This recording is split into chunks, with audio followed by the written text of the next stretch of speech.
बिस्मिल्लाहिर्रहमानिर्रहीम। अस्सलाम वालेकुम नाज़रीन, सुनो पॉडकास्ट में खुशामदीद। मैं हूँ यासिर रशीद। नाज़रीन, ऐसा होना चाहिए कि बहुत से और भी मौज़ूआत हैं, उनके ऊपर कलाम होना चाहिए, उनके ऊपर बहस होनी चाहिए, मौज़ूए बहस तब्दील होने चाहिए। लेकिन जब ही हम मौज़ूए बहस तब्दील करने की कोशिश करते हैं, जो पुराना मौज़ू है उसी को कुरेदने की कोशिश की जाती है बैनुल अक़वामी सतह के ऊपर। पुराने ज़ख्म जो हैं उन्हीं को नोचने की कोशिश की जाती है, और कभी कभार ये होता है कि ज़ख्मों को नोचने की कोशिश के अंदर नाखून टूटते हैं, और कभी कभी ये होता है कि ज़ख्म फिर से हरा हो जाता है, और कभी कभी ये होता है कि उस ज़ख्म के हरे होने पे जो चीखें बुलंद होती हैं, जो रिएक्शन होता है, वो पूरी दुनिया को मुतासर करता है। इसी तरीके की सूरत हाल ईरान, इसराइल और अमेरिका की है कि जब MOU साइन हुआ तो बहुत सारे लोगों ने मुस्तकबिल के ऊपर बातें करना शुरू कर दी कि मुस्तकबिल के ऊपर क्या होगा। हमने भी उसके ऊपर बात की, और मुस्तकबिल को लेके जो तहफ़्फ़ुज़ात थे उसका भी इजहार किया, जो उसके अंदर एतराज़ात थे उसके ऊपर भी बातें की, और जो उसको लेकर बहुत सारी जगहों के ऊपर जो ख्वाहिशें थीं, उम्मीदें थीं, और जो मस्बत पेशरफ्त थी, हमने उन पहलुओं का भी अहाता किया। लेकिन जो ही हम आगे बढ़ना चाहते हैं, कोई पीछे से खींचता है और वापस उसी मकाम के ऊपर ले आता है कि जहां पर खतरात मंडला रहे हैं, जहां पर बेचैनी जन्म ले रही है, जहां पर इस तरह भी कैफियत जो है वो हमें देखने को मिलती है, तो हम वापस फिर उसी मरहले के ऊपर पहुंचे हैं कि अगर ये लड़ाई दोबारा शुरू होती है और जो हो चुकी और इसका दायरा फैलता है, तो फिर इसके कॉन्स क्या होंगे, फिर इसका जो खमियाजा है वो किसको भुगतना पड़ेगा। तो इस पूरे मंजरनामे में बात करेंगे। हमें ज्वाइन किया है माहिर बैनुल अक़वामी उमूर, दिफाई तजियाकार भी हैं, और चेयरमैन है तहरीक जवानाने पाकिस्तान के। बहुत शुक्रिया अब्दुल्ला हमीद गुल साहब इस हवाले से अपना वक्त देने के लिए। गुल साहब, हम तो ये भी बात कर चुके थे कि ईरान के साथ तवानाई के ज़खायर किस हद तक हमें दो तरफ़ा तजारत की सूरत हाल के अंदर उसका फ़ायदा उठाना चाहिए। हम तो ये भी बात कर चुके थे कि नई सिक्योरिटी अरेंजमेंट्स क्या हो रही हैं। हम ये भी बात कर चुके थे कि ख़त्ते की रीअलाइनमेंट क्या हो रही है। हम ये भी बात कर चुके थे कि अब ये जंग किसी हद तक थम चुकी है, लेकिन वापस जब उसी मरहले के ऊपर पहुंचे हैं, उसी मकाम पे पहुंचे हैं, उसी तपिश को महसूस कर रहे हैं, तो फिर अब आपकी आरा क्या है? बिस्मिल्लाहिर्रहमानिर्रहीम। बहुत-बहुत शुक्रिया। वो है ना कि हसरत उन गुंचों पर जो बिन खिले मुरझा गए। हुँ। तो हमारी तो हसरतें थीं कि अभी पेट्रोल सस्ता होगा, पाकिस्तान की मईशत बेहतर होगी, ईरान पाकिस्तान के दरमियान में मोहब्बत का रिश्ता कायम हो चुका है अल्हम्दुलिल्लाह। अब वो हाँ, सिफ़ारत के साथ-साथ जो है वो मईशत के ऊपर भी एक गहरा असर डालेगा। हाउएवर ये इंशाल्लाह होगा, ऐसी कोई प्रॉब्लम नहीं है। आ जाते हैं, मुश्किलात आती हैं। देखिए सीधी-सी बात है, ऑपरेशन फ्रीडम शुरू किया था अमेरिका ने और जी, सॉरी आप कुछ कह रहे हैं? जी, जी। नहीं, नहीं, नहीं। अब्दुल्ला भाई बात कीजिए अपनी। जी, सॉरी। देखिए ऑपरेशन फ्रीडम शुरू किया था अमेरिका ने और आपको याद है कि ये मई 2026 में किया गया था। इसके तहत जो है 15,000 ट्रुप्स उन्होंने मुख्तस किए थे। साथ ही साथ 100 लड़ाका तैयारे और जंगी हेलीकॉप्टर उन्होंने कहे थे और सऊदी अरब की ज़मीन इस्तेमाल और उनका जो फ़ज़ा थी वो इस्तेमाल करने की ख्वाहिश थी।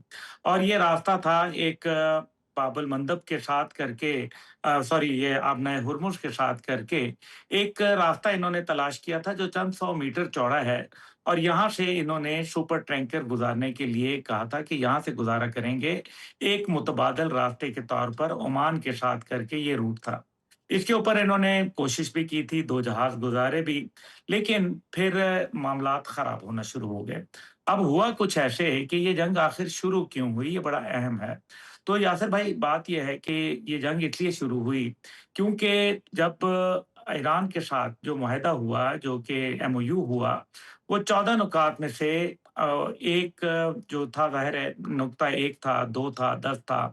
ये तमाम के तमाम कुछ बातें थी जिसको खुद बाकिर कालीबाफ साहब ने मेंशन भी किया हुँ। और कहा कि जी इसकी अमेरिका ने वायलेशन किया। वो वायलेशन क्या है? पहली बात डराना, धमकाना, बार-बार कहना कि मैं तो ये मार देता, मैं इनकी क़यादत को उड़ा सकता हूँ। ये धमकाने वाली बात एमओयू की सरीहन खिलाफ वर्जी है, नंबर 1। नंबर 2 ये है कि ये बात तय हो गई थी कि जितने भी आबी रास्ते हैं, वो ईरान मुख्तिस करेगा और उन आबी रास्तों से गुजारा जाएगा टैंकरों को या हम्म। जो भी माल बरदार जहाज हैं।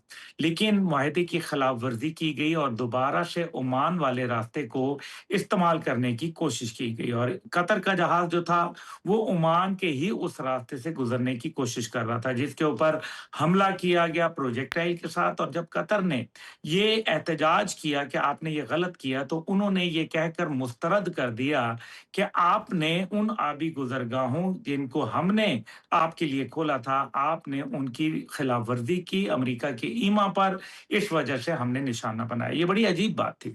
अब इसकी वजह 2-3 है। नंबर 1 कि क्या मुतबादल रूट इस्तेमाल करके एक दफ़ा फिर ईरान को आइसोलेट करके उनको मारने की कोशिश थी। This is one point of concern for Iran. Number ठीक है। 2 कि जो सी माइन्स जो समुद्री आपने बारूदी सुरंगें बिछाई थी, उनके ऊपर तो आपको याद है कि वो ऑपरेशन शुरू नहीं किया गया था। हम्म। अमेरिका ने कहीं भी इंटरनेशनल मार्केट में आपको नज़र नहीं आता कि ऑपरेशन के हवाले से कोई मुस्तनद खबरें हों कि जहां अमेरिकन नेवी ने उन माइंस को क्लियर करना शुरू कर दिया। इसलिए लैंड माइन और सी माइंस भी मौजूद हैं। तो ईरान से जब उन्होंने कहा था कि हम 2 माह के लिए ना टोल लेंगे, ना आपसे फीस लेंगे, आप यहाँ से अपने माल बरदार जहाज गुजारते रहें, तो फिर ये क्यों किया गया? इसका मतलब ये है कि 2 महीने के अंदर एक मुतबादल रूट को तलाश किया जा रहा था, ताकि वहाँ से गुज़रगाह करें और फिर वहाँ कॉन्संट्रेट करके एक दफ़ा दोबारा ईरान पर हमला करें। ये 2 महीने बाद भी होना था,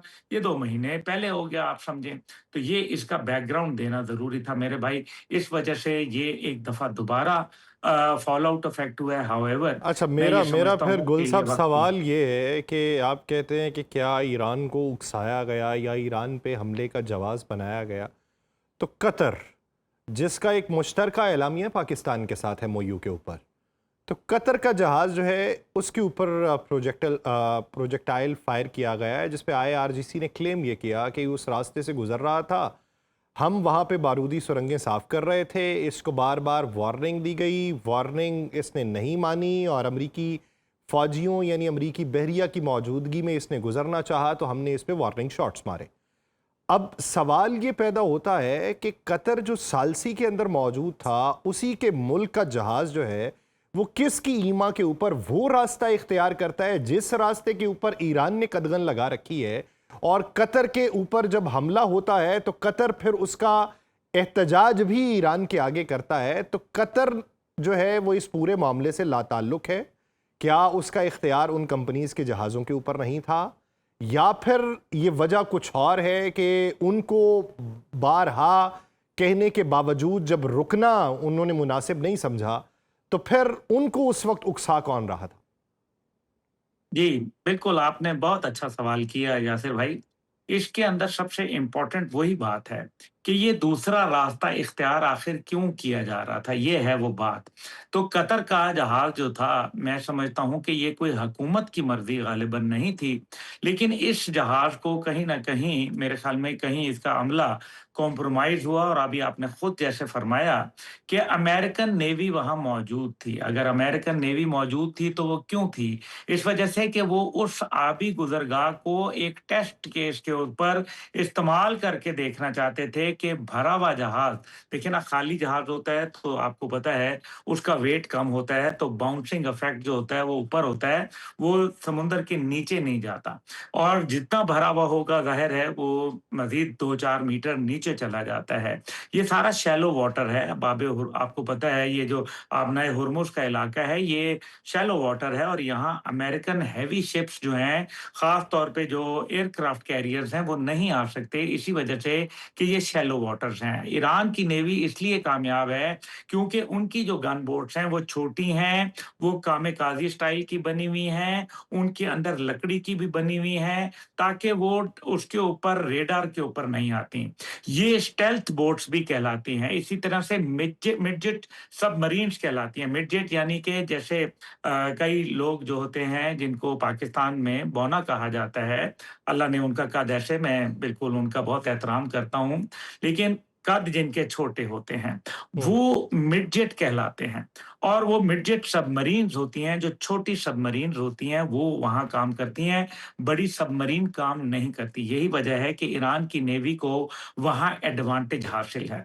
अब जब ये जहाज़ वहाँ से गुज़र रहा था और इसको जैसे ईरान कह रहा है, बार-बार कह रहा है कि जनाब ये आपका टेरिटोरियल वाटर नहीं है, ये गलत है और ये 1982 का जो कि United Nation Convention on law of the sea जो बड़ा वज़ाहत से बयान किया गया है, उसकी खिलाफ वर्ज़ी कर रहा है।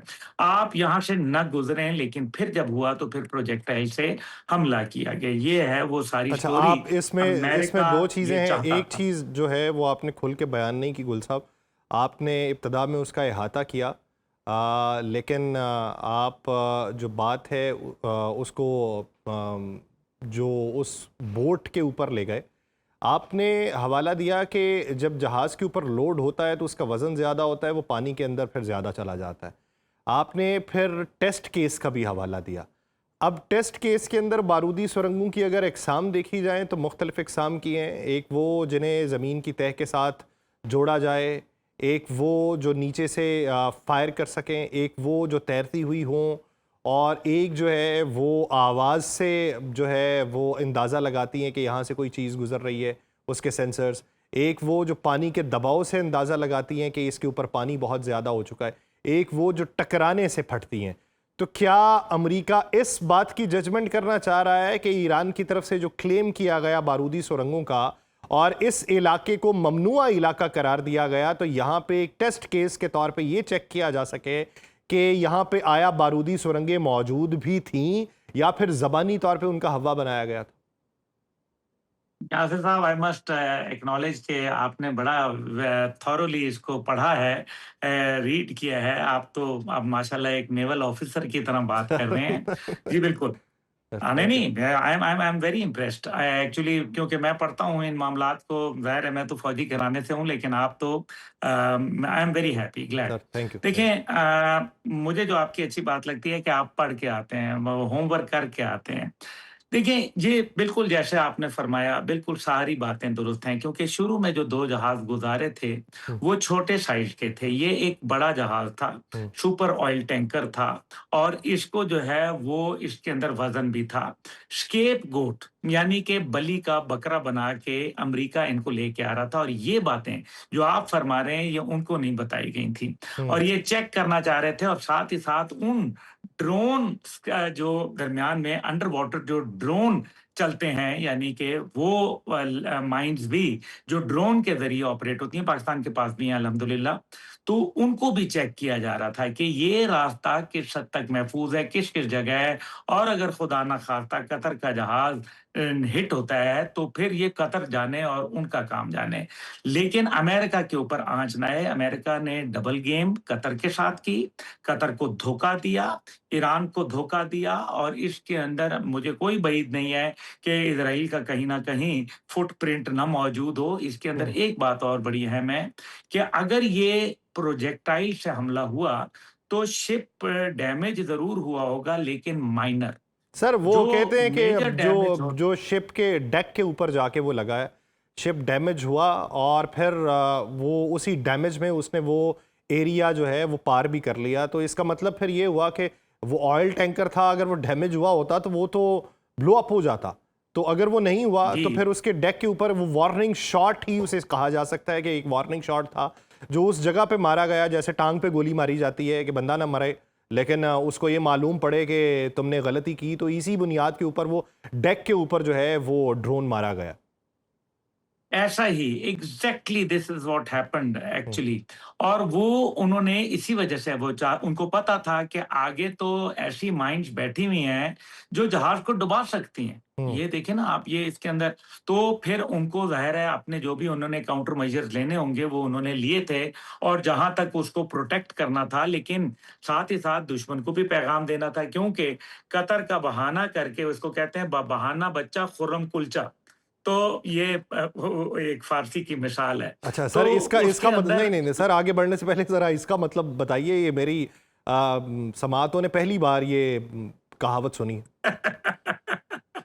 मेरी वालदा की मिसालें हैं सारी। अच्छा, यानी कि बच्चे का बहाना बना के खुद कुलचा खाना चाह रहे हैं आप, अच्छा, कि जी वो अच्छा, तो मैं ठीक। बच्चे का जो है, तो वो ठीक असल में यानी वो यानी बहाना। ये तो वो हो गया कि जब यहाँ पे कोई लंगर तक़सीम होता है, कोई नियाज़ तक़सीम होती है, तो आप लेने जाएँ और लेते वक़्त ये कह दें मेरे छोटे भाई का भी दे दो।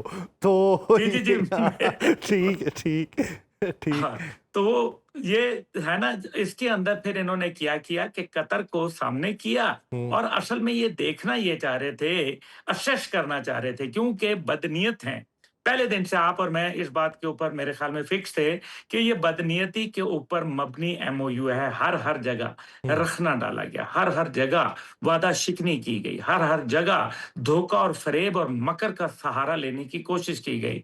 बार-बार उकसाया गया, बार-बार उनको कहा गया ईरान मिन्नतें कर रहा है। ये बातें तो अब मेरे ख्याल में डोनाल्ड ट्रंप, मेरे ख्याल में अभी वो पता नहीं अंदर का बच्चा उनका मर ही नहीं रहा। हुँ। वो अब 80 साल के हो गए हैं, लेकिन उनका अंदर का बच्चा जो है वो नित नई रोज़ाना एक ऐसी बात करता है जिससे अपना भी मेरे ख्याल में वो कद-काठ तो पहले भी नहीं था उनका, मज़ीद अपने आप को हल्का कर लिया उन्होंने, एक लाफिंग स्टॉक ही बन गए हैं। हाउएवर, तो ये जो इसकी सारी स्टोरी है हज़ूर, ये थी बुनियादी तौर पे। और मेरे ख़्याल में अब कतर अथॉरिटीज़ को भी इस चीज़ का बखूबी इल्म हो चुका है, क्योंकि मेरी इत्तलात के मुताबिक कतर की इंटेलिजेंस को इरानियन इंटेलिजेंस ने उसी वक़्त तमाम इसके वीडियो और तमाम चीज़ें, सबूत और शवाहिद पेश कर दिए, और उनको ये बता दिया गया कि हमने चाहते तो तुम्हें आगे जाने देते और फिर तुम्हारा ये जहाज़ डूब जाता, और उससे हुर्मुज़ का इलाका सारा तेल-तेल हो जाता, बुरा हाल हो जाता।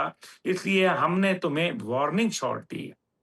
अच्छा, आपने फिर जब इससे पहले आप बात कर रहे थे, उसके दूसरे हिस्से में आपने बैनुल-अक़वामी जो कवानीन हैं, उनका हवाला दिया कि बाकायदा तौर पे ईरान ने ये कहा कि बैनुल-अक़वामी कवानीन की ये खिलाफ वर्जी है।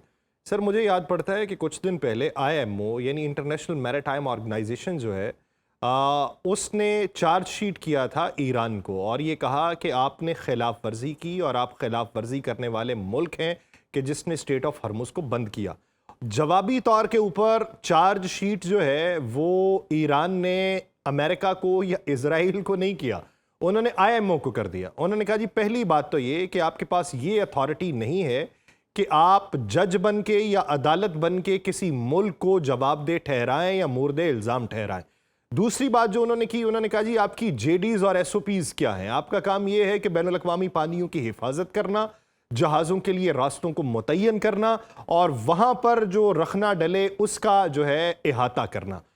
अब उसके ऊपर फिर उन्होंने वजूहात बयान की। उन्होंने कहा जी वजूहात ये हैं कि हमारे ऊपर हमला किया गया और हमला करने के जवाब में हमने सिक्योरिटी मेयर्स के जरिए आबनाए हरमुज़ को बंद कर दिया। उन्होंने कहा जी बंद नहीं किया, फिर भी हमने वहां पर यह कहा कि जो हमारे खिलाफ अपनी सरजमीन इस्तेमाल करने देगा हम उसके जहाज रोक लेंगे, बसूरत दीगर ममालिक के जहाज जो हैं वो वहां से गुजरते रहे। एक और नुक्ता जो है आईएमओ के सामने वो ईरान ने ये उठाया। उन्होंने कहा जी अच्छा, अब जहां तक ये बात आती है कि ये इख्तियार हमारे पास कहां है कि हम उन जहाज़ों को रोक लें जिनकी सरजमीन हमारे खिलाफ इस्तेमाल हो रही है और उनको जाने दें जो जिनसे हमको खतरा नहीं है। तो उन्होंने कहा जी कि एक होता है ट्रांजिट पैसेज, एक होता है इनोसेंट पैसेज। तो ट्रांजिट पैसेज जो है वो तो यूनाइटेड नेशन का है और यूनाइटेड नेशन के उस मुआहिदे के अंदर जो मुमालिक मौजूद हैं वो जाने या यूनाइटेड नेशन जाने। उन्होंने कहा जी हम तो उस मुआहिदे के अंदर मौजूद ही नहीं है, तो इसलिए उसकी क्लॉज का इतलाक हमारे ऊपर नहीं होता। तो हमारे ऊपर इतलाक क्या है इनोसेंट पैसेज का? इनोसेंट पैसेज वो है कि जहां पे हमारे साहिली पानी जो है वो टच करते हैं, वहां से अगर कोई जहाज गुजरेगा, अगर कोई गुजरेगा तो हमारा ये फर्ज बनता है कि हम उसके ऊपर नजर रखें और इस बात की एश्योरिटी को कायम करें कि वो हमारे खिलाफ इस्तेमाल नहीं होता। तो अब इस बुनियाद के ऊपर ये जो एक नया मुकदमा या नई चार्जशीट या नई क्लॉज जिस पे आने वाले दिनों के अंदर अगर आबनाए हरमुज पे बहस होनी है या ट्रांजिट पैसेज या इनोसेंट पैसेज पे बहस होनी है, तो उसकी एक नई तशरीह जो है वो ईरान ने फराहम कर दी है। तो इसका मुस्तकबिल पर क्या देखते हैं? देखिए, ये बड़ा इंटरेस्टिंग है, again very well red I think. देखिए, इसके अंदर जो इम्पोर्टेंट बात है वो ये है सबसे पहले कि ये 1982 में लॉ ऑफ द सी बना था। हम्म। उसके बाद से किसी ने ईरान को हुर्मुज़ के हवाले से कभी भी चैलेंज नहीं किया। अब सारे नाज़रीन मेरे ख़्याल में इस बख़ूबी जानते हैं कि बार-बार जब हुर्मुज़ को दिखाते हैं तो एक जगह दिखाया जाता है 33 किलोमीटर्स। हम्म। देखा ना आपने? जी जी। वो 33 किलोमीटर्स जो है वो पूरी उनकी इंटरनेशनल ज्यूरिसडिक्शन बनती है। अब ईरान का हमेशा ये मौक़िफ़ रहा कि ईरान और ओमान मिलके इस हुर्मुज़ को कंट्रोल करेंगे। उन्होंने कुवैत का नाम नहीं लिया, उन्होंने किसी और का नाम नहीं लिया, ओमान का नाम क्यों लिया? और ओमान ने कभी एतराज़ नहीं किया इस बात पे, क्यों? ये बड़ा इंटरेस्टिंग पॉइंट है, क्योंकि जो लॉ ऑफ द सी है, जिसको पूरी दुनिया ने वेल थॉट ओवर प्रोसेस है और बड़े कम्बरसम प्रोसीजर्स के साथ गुज़रता है, उसमें कानून बनाए जाते हैं, पूरी दुनिया के ममालिक बैठते हैं, शिरकत करते हैं और फिर एक पूरा कानून साज़ी की जाती है, जो कि आईएमओ के पास नहीं है। हम्म। अब जब ये लॉ ऑफ द सी है, तो वो तो उनका टेरिटोरियल वाटर है। हम्म। इसीलिए ईरान कहता है कि मैं और ओमान मिलके करेंगे, हम्म। क्योंकि ये दोनों की सरहदें जो हैं वो उसके साथ लगती हैं। इसलिए ये एक पॉइंट बड़ा इम्पोर्टेंट है। दूसरी जानिब जो उनका आईएमओ की बात है, आईएमओ जो है वो उसकी ज्यूरिसडिक्शन के अंदर चार्जशीट करना नहीं है, वो चार्जशीट नहीं कर सकती और ख़ास तौर पे जब आप हालत जंग में हों, आप देखिए ना टेरिटोरियल वाटर्स जो आबनाएँ हैं, जितनी भी नेचुरल आबनाएँ हैं, इनके ऊपर आप पाबंदी नहीं लगा सकते, इनके ऊपर कोई टैक्स वसूल नहीं होता। जैसे आबनाए मलाक्का 900 किलोमीटर है, हम्म। उसके ऊपर पाबंदी नहीं लगा सकते, लेकिन पानामा कैनाल के ऊपर आप पाबंदी लगा सकते हैं, सुएज़ कैनाल के ऊपर आप टैक्स चार्ज कर सकते हैं, क्योंकि ये मैन मेड हैं, सही। इंसान ने बनाई हैं, ठीक। उन ममालिक ने बनाई हैं और उसके ऊपर उनका हक बनता है कि हमने इन्वेस्ट किया है, इसलिए हमें इसमें पैसे चाहिए। ठीक। लेकिन जो कुदरती गुज़रगाह हैं, उस पे आप नहीं कर सकते। लेकिन यहाँ बात कुदरती गुज़रगाह के साथ-साथ टेरिटोरियल वाटर पे भी आती है। हम्म। आप ये कह लें, मैं इसको आसान ज़बान में ये बताता हूँ कि जब लॉ ऑफ द सी बन रहा था 1982 का, हम्म। तो उस टाइम पे किसी ने ये सोचा नहीं कि ये 33 किलोमीटर का इलाका किस ज़ुमरे में आएगा हम्म। और उसके ऊपर वो लकूना छोड़ दिया। हम्म। तो ये महरम से मुजरिम बन गया। ठीक। तो ऐसी सूरत हाल पे ये इसको अगर सादा एतबार से समझाया जाए तो एक गली है, गली के ऊपर घर वाला जो है वो रुकावट नहीं कायम कर सकता, लेकिन उसका जो रैंप है, उस रैंप पर से कौन कौन गुजर सकता है, इसका उस कानून के अंदर जो इतलाक नहीं है। तो वो अपने रैंप वाली जगह पे एग्ज़ैक्टली। खड़ा है और उसको कह रहा है कि अब जो यहां से गुजरोगे तो फिर मैं तुम्हें छड़ी मारूंगा। तो अब रैंप के ऊपर पानी आए, एग्ज़ैक्टली। पाँव आए या ना आए, अब ये उसका इख्तियार है। ये ऐसा ही है सर? एग्जैक्टली ऐसा ही है। मैं इसका एक लाइटर मोड में बात कर लेते हैं। खलीफा मामून रशीद थे हम्म। और उनके दौर में एक वो ट्राइबल कोई चीफ था, हम्म। उसको उन्होंने लोगों ने आए और दुहाई दी। मजबूरी था, आपको पता है जैसे कोएलिशन होती है, हम्म। हमारे यहाँ भी हुकूमती मजबूरियां होती हैं, तो उस जमाने में भी थी। तो उन्होंने एक लोग दुहाई देने लगे कि ये बड़ा करप्ट मिनिस्टर है, इसको जो है वो आप तब्दील करें। बहुत जब लोगों ने दुहाई दी, उन्होंने तब्दील कर दिया।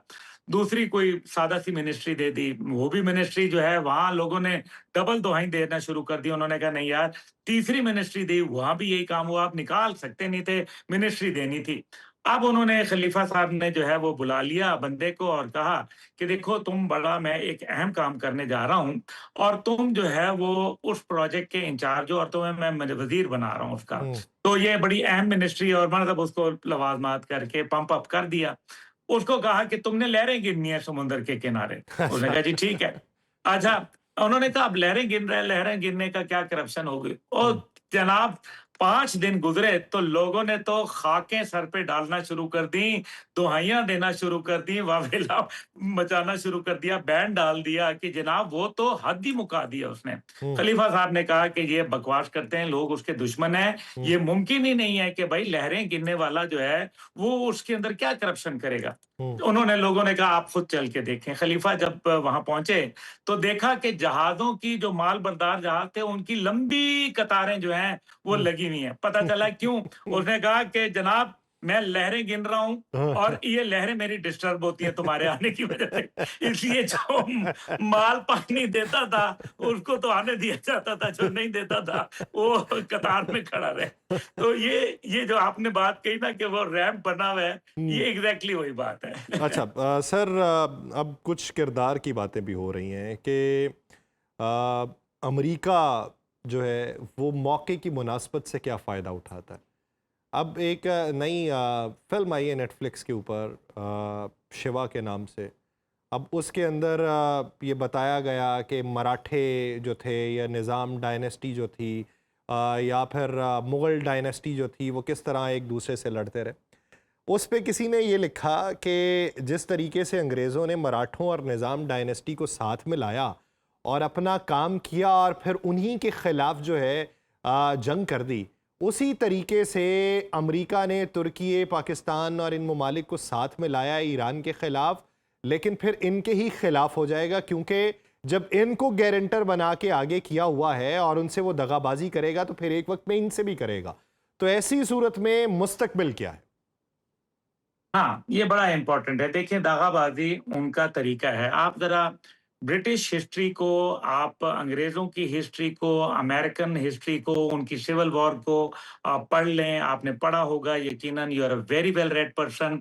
तो मुझे ये बताएँ कि कहाँ उन्होंने ट्रेचरी से काम नहीं लिया, जिसको कहते हैं दगाबाज़ी से, धोखे से, फ़रेब से, कहाँ काम नहीं लिया उन्होंने? हमेशा लिया ना। मीर सादिक, मीर जाफ़र का क्या हाल किया था? जब वो अपना रिवॉर्ड मांगने गए थे, हम्म, तो उन्होंने कहा कि तुम अपनी कौम के नहीं हो, तुम हमारे क्या होगे, फांसी लगा दो। हम्म, ये तो ऐसे ही करते हैं। ये पीठ पे छुरा मारने वाला काम किसने सिखाया था? ये सारे इनका, they are not man of character. ये कहीं भी आपके साथ दोस्त नहीं हो सकते। यहूद और नसारा तेरे दोस्त नहीं हो सकते। अल कुरान, काफिर को तो पहले ही पता है कि वो तो दोस्त नहीं है। तो फिर अल्लाह ताला ने यहूद और नसारा को, जो कि अहले किताब हैं, आप मुझे बताएं उनको दोस्त क्यों नहीं कहा? हम्म, ये समझने वाली बात है ना। तो हम्म, फिर कुरान का फैसला जब आ गया तो आपको समझना पड़ेगा कि आप स्ट्रेटेजिक पार्टनरशिप करें, लेकिन ठीक। परमानेंट पार्टनरशिप मेरा नहीं ख्याल कि ये आपको कभी भी सूटेबल होगा। अब मुस्तकबिल, मुस्तकबिल ये है कि घेर घार के अब्राहम अकॉर्ड की तरफ ले जाया जा रहा है। आपने देखा कि किस तरीके से यरूशलेम के अंदर, जिसको अल-कुद्स शरीफ कहते हैं मुसलमान, तो उसके अंदर बाकायदा अमेरिका ने, माइक हकाबी जो उनका एम्बेसडर है, उसने एम्बेसी खोल डाली। हालांकि ये वायलेशन है। हम्म, पाकिस्तान समेत तमाम ममालिक ने ये बात कही थी कि अल-कुद्स शरीफ फलस्तीन का दारुल खिलाफा और 1967 से पहले वाले बॉर्डर पे इसराइल को जाना पड़ेगा। लेकिन अब ये हैसियत कहाँ रह गई? नंबर 1। नंबर 2, इसके अंदर आ जाता है कि उनके मुस्तकबिल के डिजाइन क्या हैं। मुस्तकबिल के ये डिजाइन हैं कि वो वक्त गुजारना चाहते हैं, जैसे मैंने पहले भी आपसे मल्टीपल टाइम्स अर्ज किया था कि ये देखना ये चाह रहा है कि इस टाइम पे एक मुआहदा रहे भी और ना भी रहे।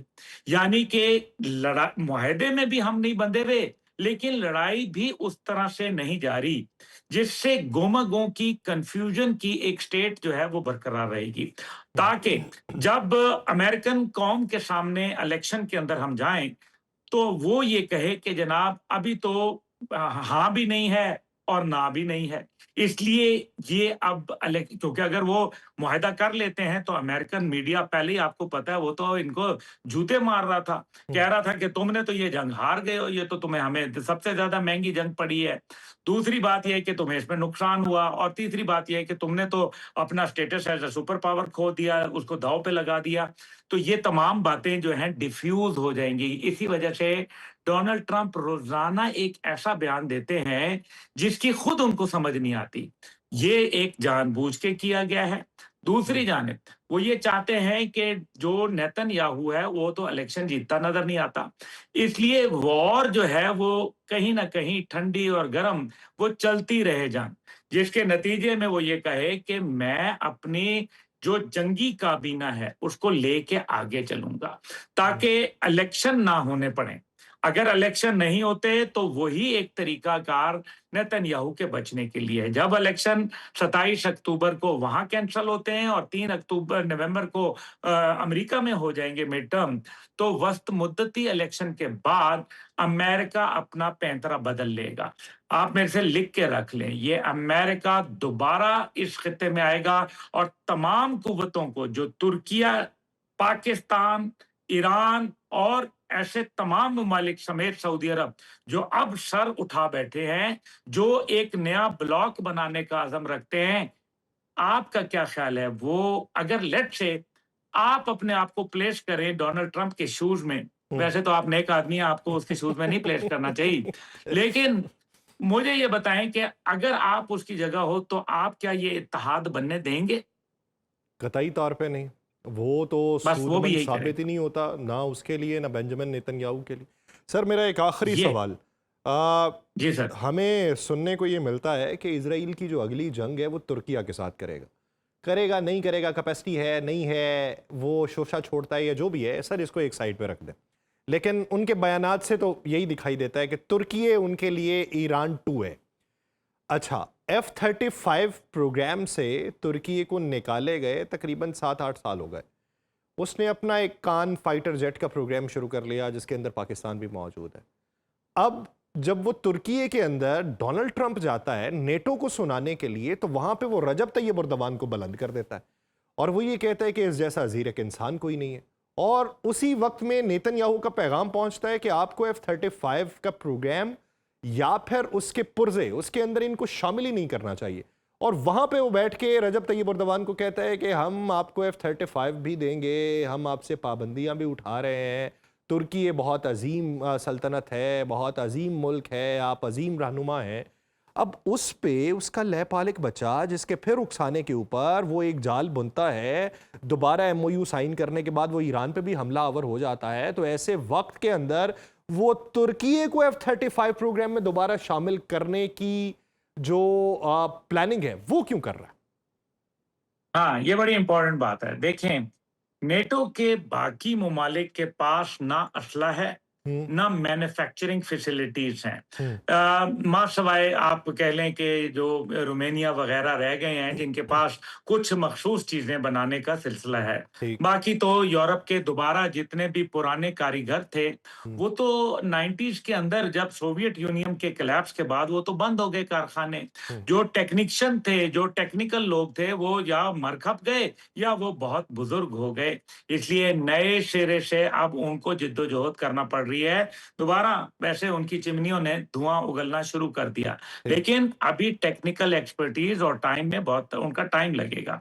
अब जो दूसरा पहलू आता है, तुर्की वो वाहिद मुल्क है जो 1922 से गालिबन, if I am not wrong, तो 19वीं सदी के अवाइल से उसने अपनी असला मैन्युफैक्चरिंग को शुरू किया था और अब वो बहुत बेहतर असला मैन्युफैक्चरिंग में, जिसमें वो हेलीकॉप्टर्स भी बना रहे हैं, जहाज सर भी वो बना तो रहे वो हैं तो पाकिस्तान 18वीं के। सदी में 18वीं सदी में ऑटोमन एम्पायर भी ये काम कर रही थी, क्योंकि जी, जो मगरिब उनके पीछे पड़ा मॉडर्न हुआ था। असले की जी। मैं मॉडर्न असले की गुजारिश कर रहा हूँ, वो तो ठीक। ऑटोमन एम्पायर भी हम्म, करती थी। हम्म, ऑटोमन एम्पायर को क्या हुआ था, उन्होंने 1850 में कर्जा लिया था हम्म, और फिर 1850 के कर्जे के बाद वो 1875 में दिवालिया हो गए थे। हम्म, यू रिमेम्बर? जी जी जी। ये कर्जा, हम्म, हम्म, ये कर्जा क्या है? ये समझे आप, आपको पता चलेगा इस बात का। तो सल्तनत उस्मानिया का ये आलम था। अब आ जाते हैं तुर्की के ऊपर। सर मैं तुर्की फिर ने सर फिर दोबारा इसमें फिर सर एक और बात शामिल कर लें। आपने कहा जी कर्जे की वजह से वो दिवालिया हो गए और ये हो गया। सर इस वक्त दुनिया का सबसे ज़्यादा कर्जा जो है वो अमेरिका के सर है, और अमेरिका अगले 50 सालों में इस कर्जे को कई 100 गुना कर लेगा, लेकिन वो फिर भी दिवालिया नहीं होगा। तो सर मॉडल सभी के लिए एक तो नहीं होता सर। नहीं, उसके अंदर बिल्कुल ये दोनों में एक ये जो मुमासलत है अपनी जगह, लेकिन हम्म, इसके पहलू फ़र्क हैं। हम्म, पहली बात ये है कि इस टाइम पे गालिबन $38.2 ट्रिलियन का कर्ज़ा है अमेरिका के ऊपर, जी। जो तारीख़ इंसानियत में इससे ज़्यादा किसी पे कर्ज़ा नहीं है। And you are hmm, right, hmm, पैसा देना भी नहीं है इन्होंने। हम्म, ये डॉलर छापते हैं, हम्म, सीधी-सी बात है, 2 हम्म, नंबर डॉलर भी कबूल कर लेते हैं, ये सब कहने की बातें हैं। हम्म, ये पाकिस्तान में ही होते हैं कि जब डॉलर लेके जाते हैं तो वो कहते हैं कड़क नोट होना चाहिए, इस पे निशान नुकसान ना हो, फलाना नहीं हो, अमेरिका में यूं चुड़-मुड़ करके वो आपके हाथ में पकड़ा देते हैं। हम्म, देखिए, सबसे बड़ी बात ये है कि अमेरिका ने ये तरीका इख्तियार किया कि दुनिया के गोल्ड रिजर्व्स जो है वो अपने पास ले आया और वहाँ जो उनका जो क्या नाम है उसका बैंक का, मुझे ज़हन से निकल गया, तो नेशनल रिजर्व बैंक, हम्म, उसके अंदर जो सारा गोल्ड है, लेकिन वो गोल्ड बुलियन जर्मनी ने, स्पेन ने, फ्रांस ने, इटली ने वो वापस बुला लिया है। हम्म, कई और बेल्जियम ने हम्म, अपने गोल्ड रिजर्व्स वापस बुला लिए हैं, जिससे अब उनके लिए मुश्किलात पैदा होना शुरू हो गई। और वो जो रॉथशाइल्ड फैमिली है, या आप रॉकफेलर कह लें या दीगर कह लें, हम्म, ये तमाम जो फैमिलीज हैं जो कि यहूदी हैं, जिनका बुनियादी तौर पे गोल्ड के ऊपर सारा इन्हिसार था, ये अभी डिस्टर्ब हो गए हैं। ठीक ठीक। अच्छा, अब इसके बाद जो दूसरा पहलू आता है कि वो कैसे अमेरिका ने जंगें मुसल्लत की। उनकी जो इस टाइम पे तारीख है उसमें गालिबन 1776 से ऑनवर्ड सिर्फ 17 ऐसे साल हैं जिसमें उन्होंने जंगें नहीं लड़ी। 800 बेसेस अमेरिका के दुनिया में मौजूद हैं और वहां से बैठ के वो सिर्फ जंगे करते हैं, लोगों के वसाइल को चूसते हैं और इसी तरह से उनका कारोबार चलता है। 1875 में जब तुर्किया का दिवालिया हुआ तो उस टाइम पे सल्तनत उस्मानिया के बाद 1890 के अंदर गालिबन अमेरिका जो था वो बर्तानिया को पीछे छोड़ के दुनिया की जो 35% प्रोडक्शन थी वो अमेरिका में होने लगी और दुनिया का सबसे बड़ा प्रोडक्शन हाउस अमेरिका बन गया। ठीक। इसलिए ये पहलू जो है वो तुर्किया ने नहीं अपनाया, जिसके नतीजे के अंदर उनको मुख्तलिफ जो है वो मुश्किलात का सामना हुआ। उन्होंने बजाय जंगों का होराइजन फैलाने के, क्योंकि मुश्किलात आ गई थी, सल्तनत उस्मानिया के लिए मुश्किलात थी, अंदरून खाना मुश्किलात थी एंड वगैरह वगैरह, तो जंगें बाहर लेके गया अमेरिका। आप देखें, अमेरिका के अंदर जंग नहीं हुई, मार्शवाइट सिविल वॉर। बहरहाल, लेकिन मकसद यहाँ कहने का यह है कि सारा का सारा ये एक जो खेल है, इसको आप सल्तनत उस्मानिया के साथ किसी और को कंपैरिजन नहीं कर सकते। लेकिन ठीक।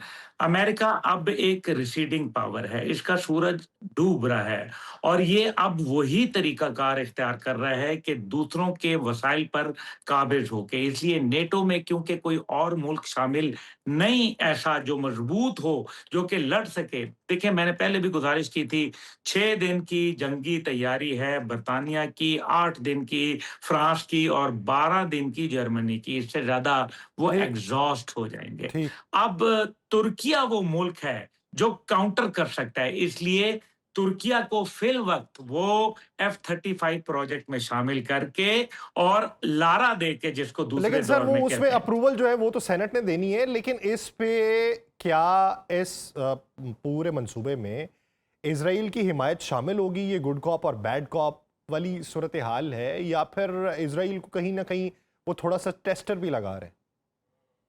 नहीं, नहीं, इज़राइल तो अपना वावेला मचाएगा, वो तो टेस्टर दे रहा है, ये गुड कॉप, बैड कॉप है। अमेरिका गुड कॉप है, नहीं, अमेरिका और इज़राइल एक ही तस्वीर का एक ही रुख है, 2 रुख नहीं है, अच्छा। एक ही रुख है। इसलिए याद रखें, ये अभी हनूज़ दिल्ली दूरस्थ, अभी तो सेनेट से अप्रूवल होगी, फिर देखा जाएगा। अभी वो तुर्किया को जो इस तरह से ना वो जैसे घोड़े को हम दिखाते हैं ना ऐसे आवाज़ करके कि ओहो! शायद मेरे हाथ में गुड़ है, तो हम्म, वो पीछे-पीछे आ जाता है, जब आके देखता है तो हाथ में तो खाली है, गुड़ कोई हम्म, नहीं है। हम्म। तो ये तो इस धोखा वक्त देते हैं, ये ये ये धोखा धोखा देने दे रहे वाली जो हैं मंजर है वही तुर्किया। दिखाई दे रहा है, क्योंकि इब्तदाई तौर आप पे। मुझे मैं आपकी आपकी बात को काट रहा हूँ, सॉरी।